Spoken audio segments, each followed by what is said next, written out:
Okay, perfect. So, professors, ladies and gentlemen, uh, good afternoon. I would like to present our paper. I'm not Otar Rolenec, by the way. I'm Martin Vlkovsky, but never mind because I'm not the main author of this article. It's three authors. You can see it on the first slide. So the topic is following, and my name is here. I'm maybe a little bit more exotic for some of you because I'm from a military university in Brno, and my area of expertise is more or less transportation, uh, logistics, and some kind of new technology in an educational process. So this time I would like to present you, let's say, possibility of implementation of constructive simulation in educational process of military engineers. Structure of my presentation will be following. I will tell you something about the data, we call it engineering support management course, and we use this data from real stuff work for the simulation. After that, few words about methodology and of course results and the discussion. In first of all, why we discuss it? Very simply, it's all NATO country, and I believe it's in civilian as well, that we are trying to applicate the new technologies into the education process, or general into the military, and after that into the educational process. And of course there is a strong connection to the training and to the how to educate it, how to teach students how this work. And of course the first step is definitely if it is effective for the military purpose, because time to time it's very effective in civilian and not very effective in the military. Of course, we have a great advantage that there are a lot of armies with a similar size, so we can, let's say, use lessons learned from another NATO countries. But this time, it's more or less combination of a civilian simulation tool and a French military simulation tool. So I would like to focus myself to the simulation, to particular software.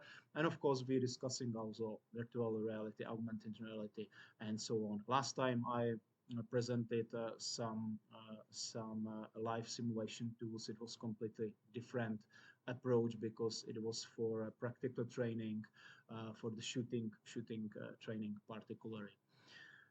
Of course, we use it now for the science. So we just analyzes some stuff work and a simulation, and let's say B part is simulated the same data for the courses. Of course, at the end of the day, it would be nice to implement it to the military and use it for the real operational planning, and I will speak about it later as well.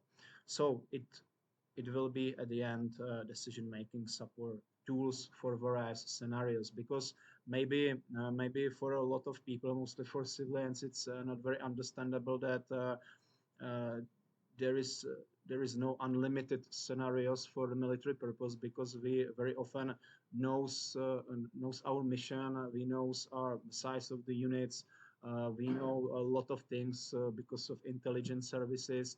Of course, we are in the structure of the NATO, so there are a lot of quite clear criterias, and we more or less almost always work with just a few scenarios. So our main idea is to simulate the scenarios and to say, okay, this is the acceptable one, and this is not acceptable one.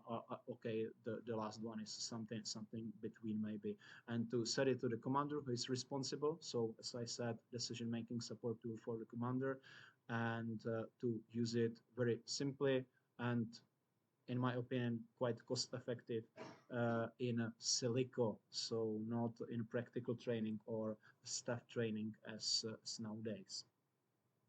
And of course, the best way is to compare all these three approaches and after that compare it with the real planning process, with lessons learned from particular military operations. So just only for a better imagination, because I suppose you are not from the military, so just basic idea how it works. So we use data from this course, engineering support management course. Normally, it works very simply that we have some maps, we have some situation, and we do some work in a real. It would be of course in the terrain with some vehicles and soldiers. On the map is quite simple, but not very accurate with the results. So we always have to combine it with practical training, which is more or less not very safe.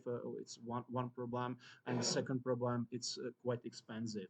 So it's always combination of this staff work or work on the map with the practical training in some smaller units. So normally you are not able to uh, practice all the activities on brigade level. It means few thousand soldiers and a lot of other packs and vehicles and other equipment, which is really big in our size of the army.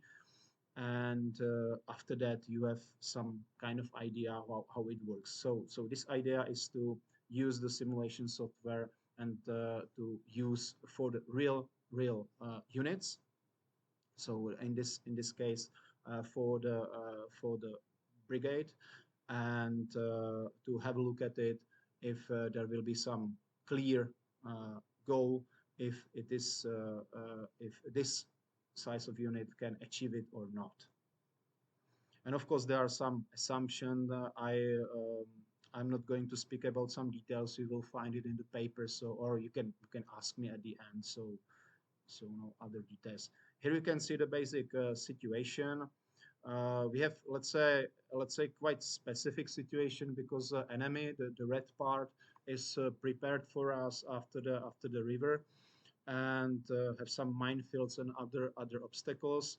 And our main idea and basic task is to cross the river. Normally, we calculate it 4-2-1 if you're attacking. So we use the same concept. Is according to NATO and the national standards still the same. So if you're attacking, you need about 4 times more troops than your opponent. In this case, is definitely very important, because the opponent is prepared for attack and for your crossing the river, and as you can see, some other small water streams. A few words about the methodology. Of course, we use for the decision-making process.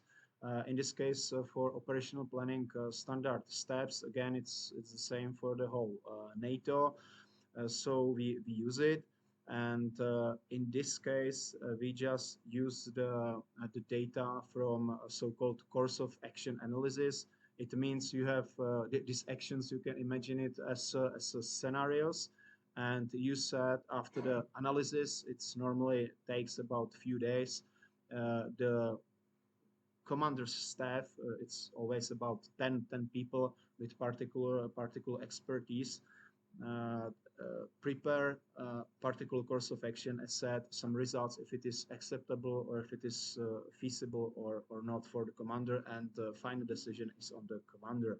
For this purpose, we use not only the staff work, but we use simulation software, 10 and 100 repetitions of variants, just for sure, because more repetitions would be really very time consuming, and to be honest, we don't have enough IT capacity, computer capacity for this purpose. But I think the results are more or less clear. And the simulation software is French origin, Massasoft Constructive simulation tools, and also there is a part. It's a statistical simulation, a statistical module, and we use it for some further statistic analysis, just to compare the forces of friendly forces and enemy forces. Here are the results. So if we use the first scenario, so basic assumption was to use our brigade to attack, let's say, battalion level enemy. So it was, as I said, about 4-1, and the main hypothesis was that we are able to achieve this goal. The results was opposite. So enemy maintained the position, but with heavy losses. You can see the 10 and 100 repetitions. There is just only three percentage points differences, which is in this case not very much. But very simple and very cheap results is okay, sir, we cannot achieve this goal with this amount of forces, because it's a very special task, because there is a river, there's some kind of minefields and obstacles. The military engineers and engineer support is very important. So we just strength the military engineering support unit. You can see that we more or less use the about 2 times bigger size. So not only 35 packs, but 62, and not only 13 vehicles, but 26. And again, the hypothesis was the same, that we will be able to accomplish the task, and the results will be quite clear, even despite the fact that losses were quite high as well. But this time we achieve the goal. Here you can see on the graph, it's from analytic module of the Massa Sword. Of course, again, some details on the graphs you can find it in the paper. Some of them are quite complicated for the practical use. I prefer this simple one, because during the planning process it has to be simple, because a lot of things goes very fast, and it has to be understandable for really different people with a different area of expertise. So it's definitely not for some math or IT guys. So I think you can see some standard deviation, and let's say the result of the simulation after the 10 repetitions. And after that, you can have a look to the 100 in the paper as well. The results are the same. Of course, if we have a look to another situation, you can see our blue forces, that the results is again even more clear. The previous one was quite close. You can see that it was so close for the enemy, but still the position they maintained. And further statistical analysis, we just comparing for the particular number of repetitions friendly and enemy forces, and of course it's just a confirmation of particular significance level, that we will win or lose with this amount of forces, and with this size of our and enemy units. You can see it even in this table. So what about the conclusion? So we can say that it's a quite a promising tool, with some limitation, of course. Maybe you can ask, what about some validation and verification? Definitely you will be right, because we need in first of all to compare it in for some particular situation, because we cannot say we cannot just make some experiment and say okay, it's fine, and go to some fighting situation. We lost all the soldiers, all the vehicles, and say okay, it was wrong, let's try it again. So on brigade level, I think it's quite risky, and it's about we are speaking about 3,000 people as a casualty. So it's not so funny, and this tool is more or less for some bigger size units. So we have to definitely use it for the staff work. After that, we can compare it with real training. After that, we can see much more. And what is great advantage? we will use it. We will use it at least let's say it's more or less training part, training module. You can use it for some planning activities in the military. So it's more or less staff work in the computer, we can say it, and we use it in Czech Republic, and also it's operating in Slovakia, which is a great advantage because maybe you know that we have the same history and more or less the same language and almost the same size military with a lot of similarities. So it's quite simple to ask them for the lessons learned and compare it, and the results will be more or less the same. So it's not only for the staff work, but we use it at the end of the day for the simulating of real scenario. And if something happened, we can say, okay, in the silico it's like that, in staff work it's like that, during the practical training it's like that. We can even say, okay, in a Czech Republic it's like that. In other countries it's very similar, or there are some differences, and I believe it's a very good decision-making support tool. And I emphasizing decision-making support tool, not the some kind of decision of the artificial intelligence, because part of this is, of course, some quite sophisticated algorithm and artificial intelligence to make the job. Of course, quite problematic, and it's still within the analysis is the comparison of uh, let's say possibilities and operational procedures of a French army, because again, it's a part of the NATO, this country, of course, but much bigger and with some differences. So there are still some question marks if it is acceptable, the results according this algorithm, which is really very suitable for the French army, but we cannot say with 100% sure that it will be acceptable and feasible for us. And of course, great cost savings and much safer training. I think it's quite clear from the beginning. That's the reason why we are looking for this technology. So one of the reasons. Maybe you know the just only one last example. Maybe you know the how the Ukrainian soldiers repairing and maintaining Bradleys and other vehicles without more or less any knowledges of these particular vehicles. It's with augmented or virtual reality. It's directed from Great Britain or other countries, and they just with some kind of headsets do the job only with some basic